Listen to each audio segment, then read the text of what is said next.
তে সরল সঠিক পথ কার পথ? জনগণ কার পথ?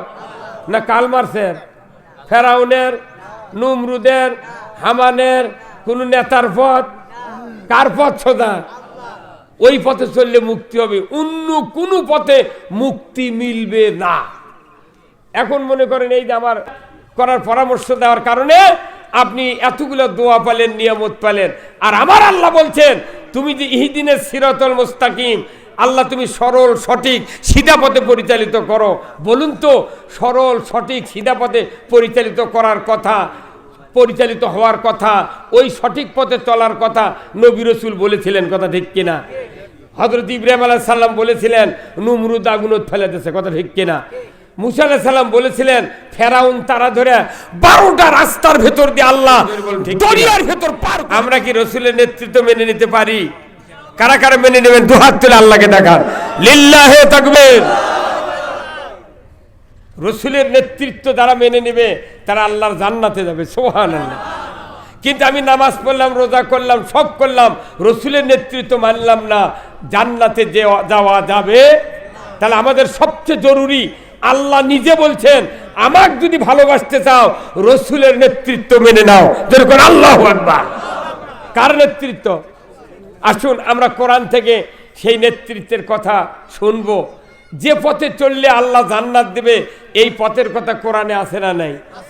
আমি যদি গালের গপ্প দিয়ে চাপা মেরে বলি তুমি এই পথে চলো, তোমাকে জান্নাত থুয়ে আসবো, চলো, হবি? কার চাপা শোনা লাগবে? আল্লাহর বক্তব্য শোনা লাগবে, তবে কি আমি জান্নাতে যাব, কথা ঠিক কিনা? জান্নাতে যাওয়ার 1 নাম্বার কি হচ্ছে? তাই কোরআন এদের কথাগুলি কই, তুই কোনটিতে শিখেছো? কথা কর, তুই মুন্সি হলে না মানা যাবি? আর আমি তো ওই জন্যই কই যে ধনী মানুষের বেটা যদি খালি বক্তা হতো, আলিম হতো, ধনী মানুষের বেটা যদি নফল ইবাদতের কথা বলতো, সমাজের মানুষ বলতো এটা ফরজ, কথা ঠিক কিনা? আর আমরা যখন বলিচ্ছি গরিব মানুষের বেটা তখন বলে, তখন কই আমার জমি তুই বাগি করে খাচ্ছ, কথা কর না কে? তুই আবার কথার দাম দেওয়া লাগবি, কথা কোন এটাই হচ্ছে। ও ওই সময় আবু জেহেল যা করছে আজ পর্যন্ত নয়, কিয়ামত পর্যন্ত বড় ময়দানে সেই কথাই হবে, কথা ঠিক কিনা? তাহলে আমরা এইরকম কথা শুনে কি ঘরের মধ্যে বসে থাকবো, না কোরআনের পক্ষে কথা বলবো? আল্লাহ তাআলা কোরআনে বলছেন যারা কোরআন থেকে কথা বলে তারা সত্য কথা বলে। কি কথা বলে? তাহলে আসুন আমি শুধু মুক্তির পথ, নাজাতের পথের কথা বলবো। আচ্ছা বলেন তো, রোজা করলে জীবনের গুনাহ মাফ, এটা রাসূল বলছেন, সুবহানাল্লাহ। রোজা করলে আল্লাহ তাআলা কোরআনে বলছেন তুমি খালি মুত্তাকি হবে, ভয় করা শিখবে, হালালকে হারাম বানিয়ে তোমাকে পরীক্ষা করা হচ্ছে, ট্রেনিং দেওয়া হচ্ছে। ভাত হালাল, স্ত্রী হালাল, পানি হালাল, সব হালাল, কিন্তু সূর্য উদয় থেকে অস্ত পর্যন্ত হারাম করে দিয়েছেন কে? যেটা ডাইরেক্ট হালাল সেটা হারাম করে দিয়ে ট্রেনিং দেওয়াচ্ছেন কে?